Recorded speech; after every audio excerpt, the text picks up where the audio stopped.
Chapter 8. Having a Baby.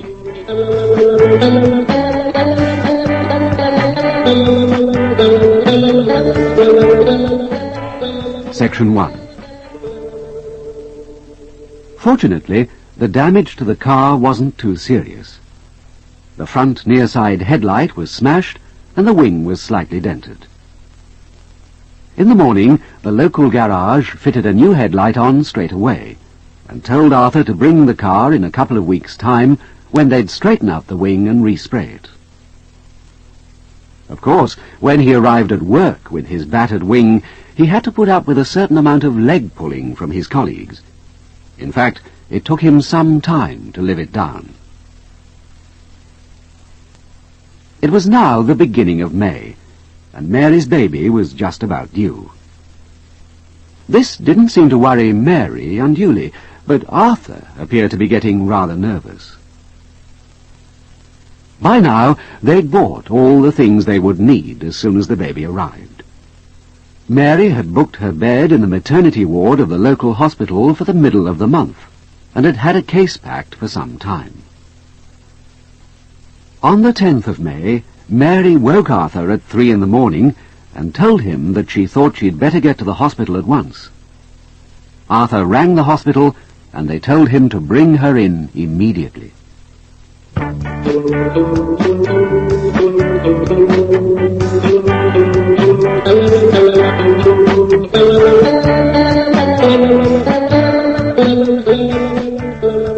Now, you're sure you're all right, then? Yes, of course I am. Don't fuss. Where the hell did you put that case?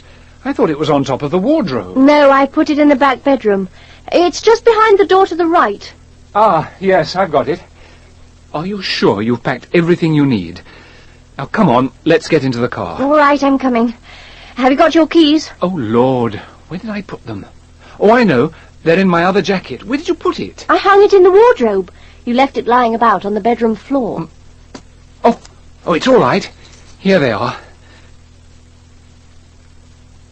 Now, come on, get in. Aren't you going to put the case in the car, then? Oh, God, I thought I'd done that. Where is it? It's right behind you. Now, calm down, Arthur, or you'll have an accident on the way.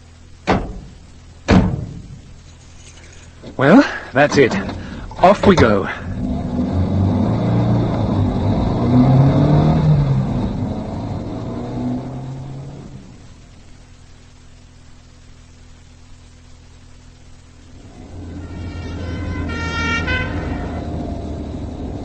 Oh, no.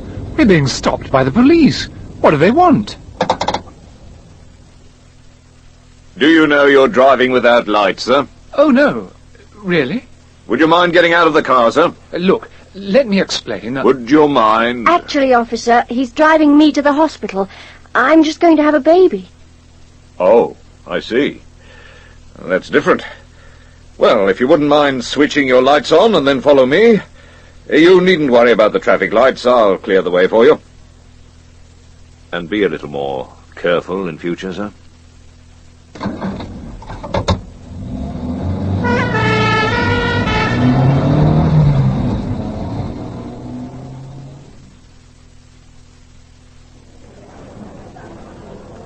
Excuse me, sister. Is there any news about my wife? Let me see. It's Mrs. Newton, isn't it? Yes. Yes, your wife's just had a lovely little boy.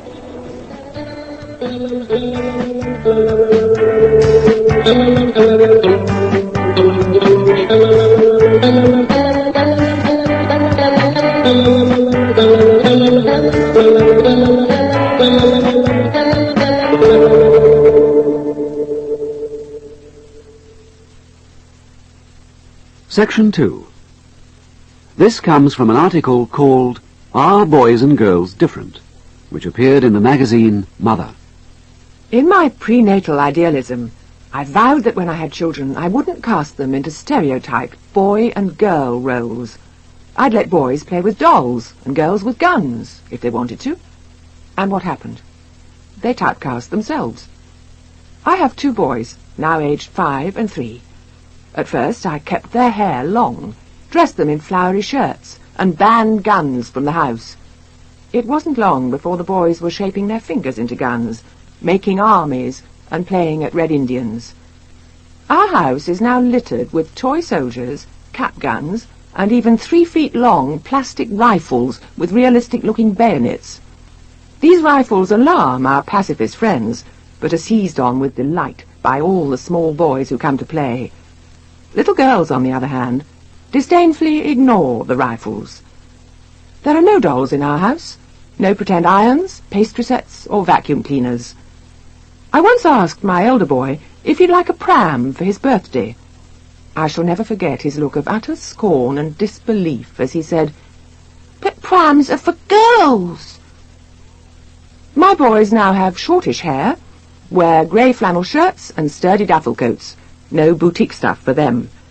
I tell them that boys don't cry, that they must be brave and manly, and I listen with pride when anyone says of either of them, "He's a real boy," usually meaning he's naughty, disobedient, dirty, rude, aggressive, and untidy. But I would rather that than a feminine little boy. This is all the complete opposite of what I'd intended. Perhaps we do treat boys and girls differently. Perhaps, without realizing, we cast our children into the conventional roles and find ourselves hoping that boys will be clever, the girls pretty. Perhaps. But I also believe that boys and girls are utterly and completely different from the moment of birth. Their priorities, hopes, aims, ambitions, and emotions are different. Treat them how you like. These differences will emerge. Oral Practice 1. Practice saying these sentences from the dialogue. The wardrobe. On top of the wardrobe. It was on top of the wardrobe. I thought it was on top of the wardrobe.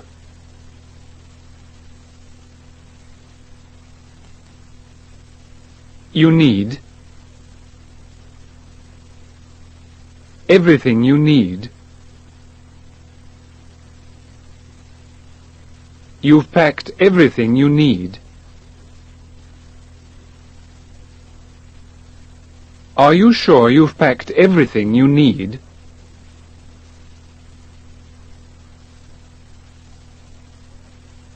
On the way.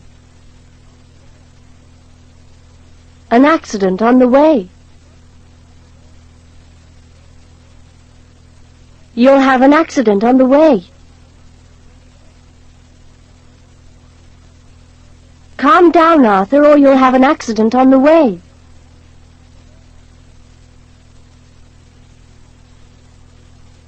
Now calm down, Arthur, or you'll have an accident on the way.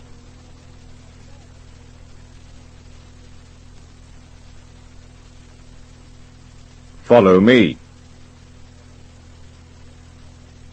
And then follow me.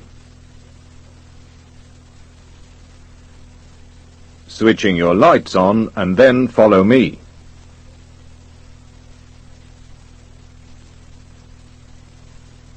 Mind switching your lights on and then follow me.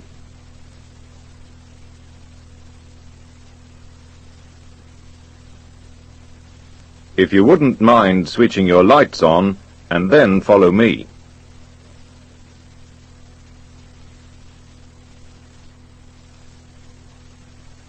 My wife. News about my wife. Is there any news about my wife?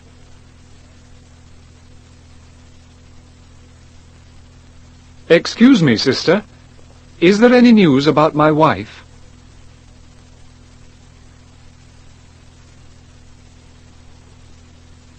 Oral Practice 2. Listen to the dialogue and then take the part of B. I've just been talking to Bridget. She tells me your sister's just had a baby. Yes, that's right. It was born last Thursday. Is it a boy or a girl? It's a girl, actually. My brother-in-law's thrilled to bits. What are they going to call her? Do you know, I haven't got the slightest idea. I think they ought to call it Barbara, after Mother. But I don't suppose they'll take any notice of me. Have you seen her yet? Yes, I popped in to see them on Friday evening. And what does your little niece look like? Well, all babies look a bit funny when they've just been born, don't they? You are terrible. Who does she look like? Well, as far as I could see, she looks a little bit like my old grandfather. Bald, with wrinkles. Now wind the tape back to the beginning of this dialogue, and this time speak at the same time as B.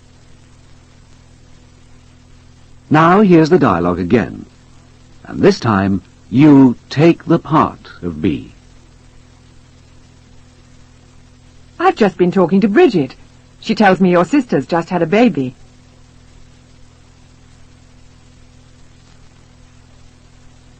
Is it a boy or a girl?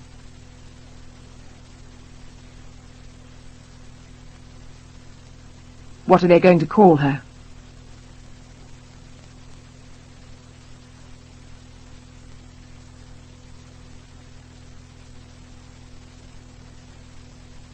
Have you seen her yet?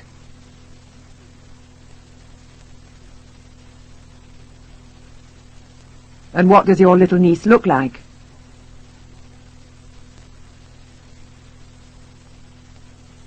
You are terrible. Who does she look like?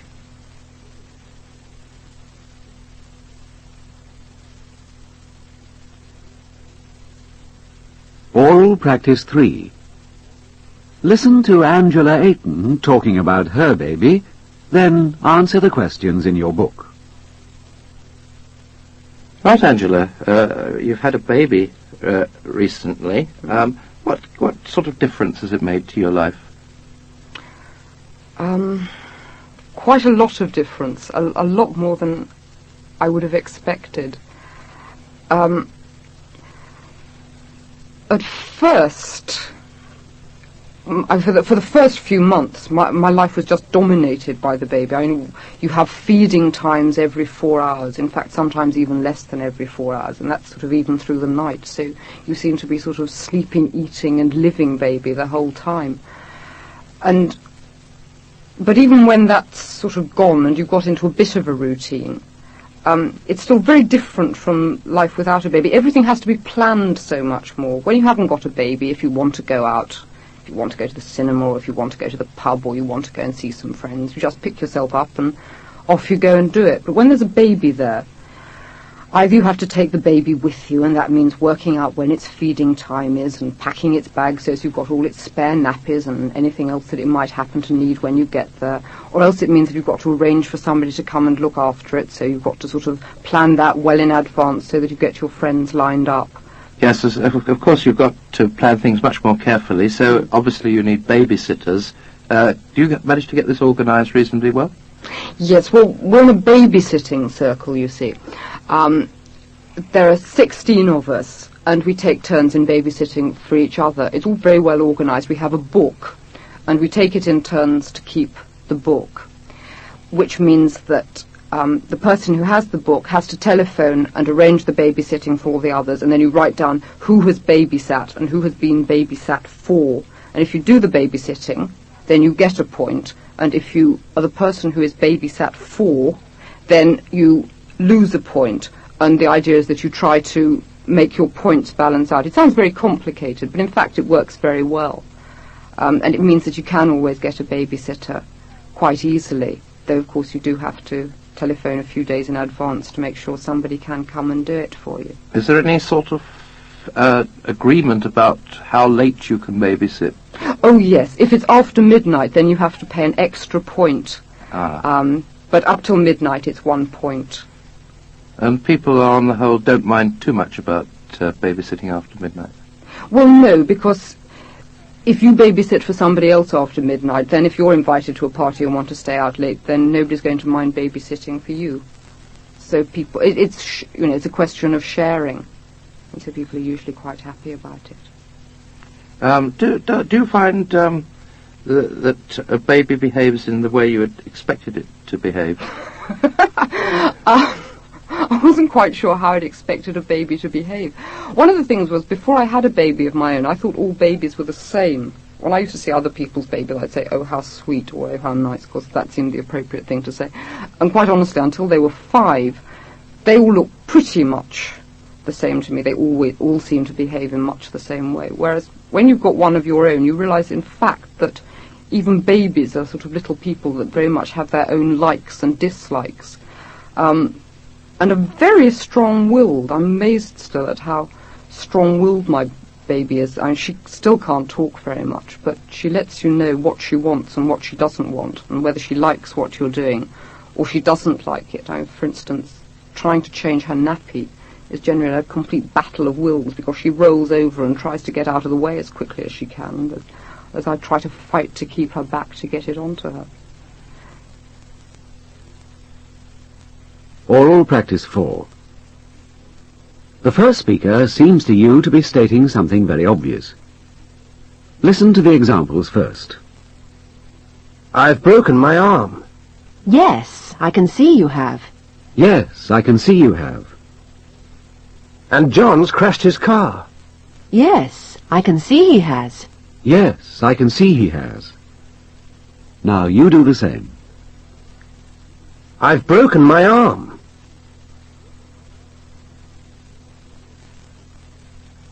Yes, I can see you have. And John's crashed his car. Yes, I can see he has. Anne's had her hair done.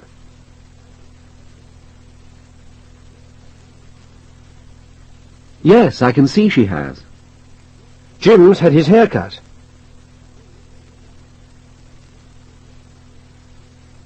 Yes, I can see he has. Our house has been painted.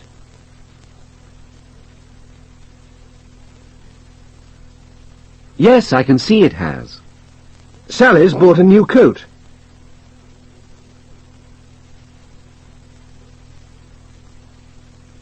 Yes, I can see she has. My coat's been cleaned.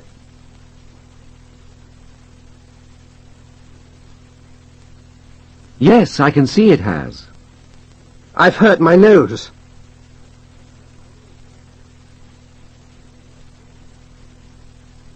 Yes, I can see you have. That's the end of Oral Practice 4. Oral Practice 5.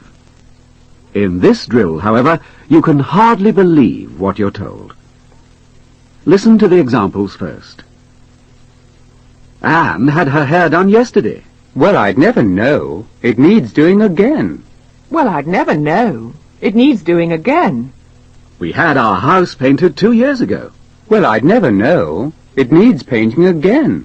Well, I'd never know. It needs painting again. Now, you go on.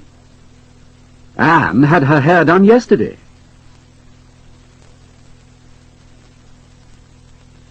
Well, I'd never know. It needs doing again. We had our house painted 2 years ago.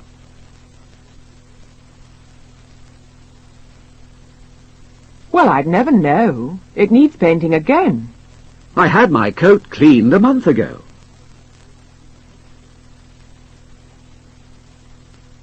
Well, I'd never know. It needs cleaning again. I washed my hair last week.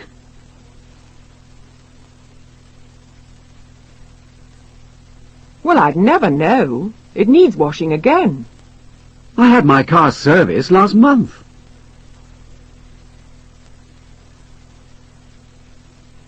Well, I'd never know. It needs servicing again. I cleaned my shoes this morning.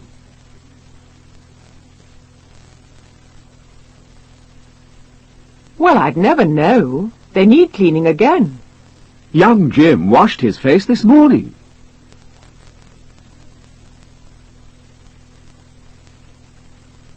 Well, I'd never know. It needs washing again. I cut the grass last week.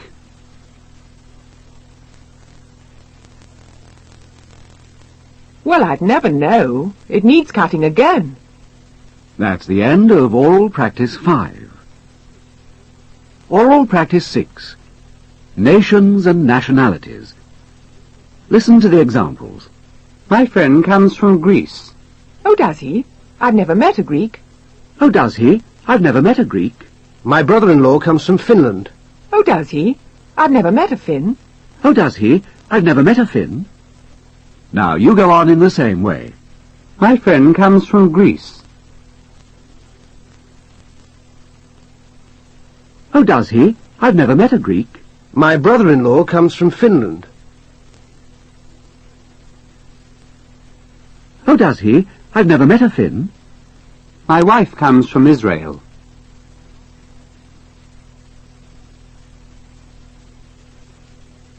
Oh, does she? I've never met an Israeli. Our au pair girl comes from Switzerland.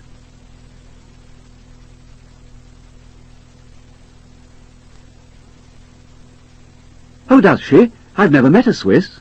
This lady comes from Pakistan.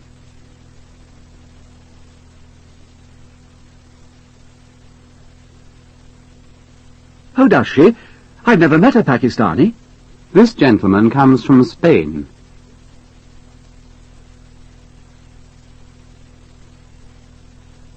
Oh, does he? I've never met a Spaniard. My sister's boyfriend comes from Denmark.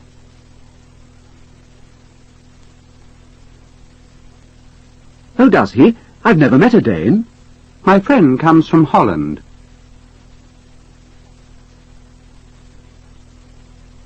Oh, does he? I've never met a Dutchman. That's the end of Oral Practice 6. Oral Practice 7. Dictation. First, cover up the passage and listen, please. Having a baby changes your life. I know several couples who never used to get up in the morning until 11 or 12 at weekends or holidays. Once they had had children, they started to get up at 7 or even 6 on Sundays. The funny thing is that when the children grew up and did not need any attention in the early hours, their old habits of late rising never returned.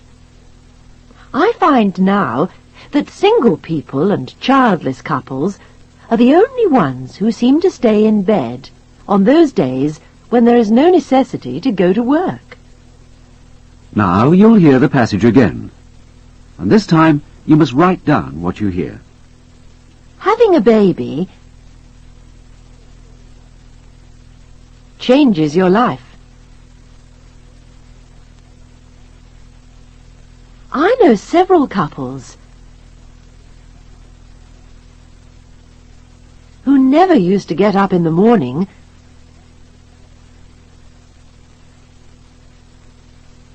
until 11 or 12.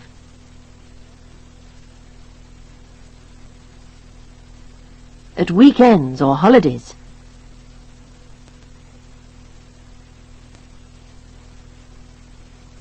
Once they had had children, they started to get up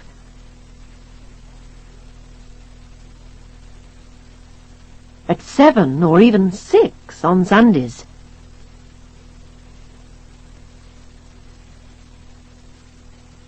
The funny thing is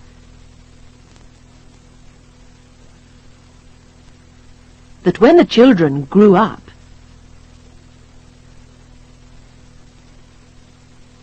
and did not need any attention,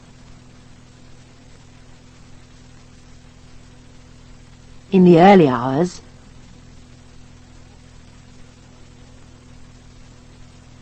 their old habits of late rising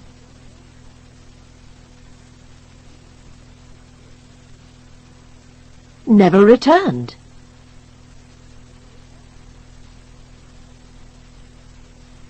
I find now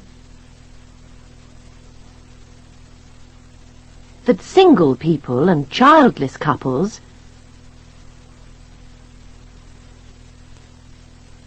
are the only ones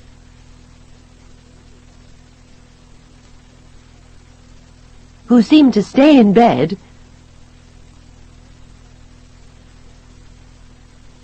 on those days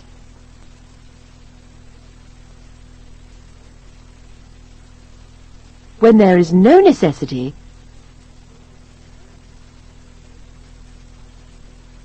to go to work.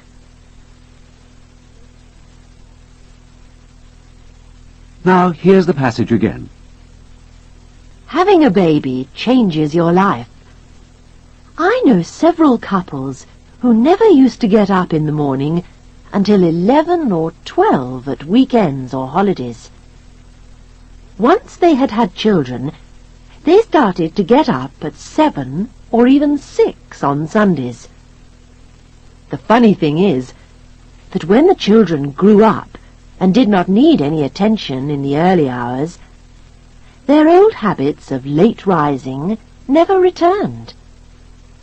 I find now that single people and childless couples are the only ones who seem to stay in bed on those days when there is no necessity to go to work. Now check the dictation in your book. That's the end of Chapter 8.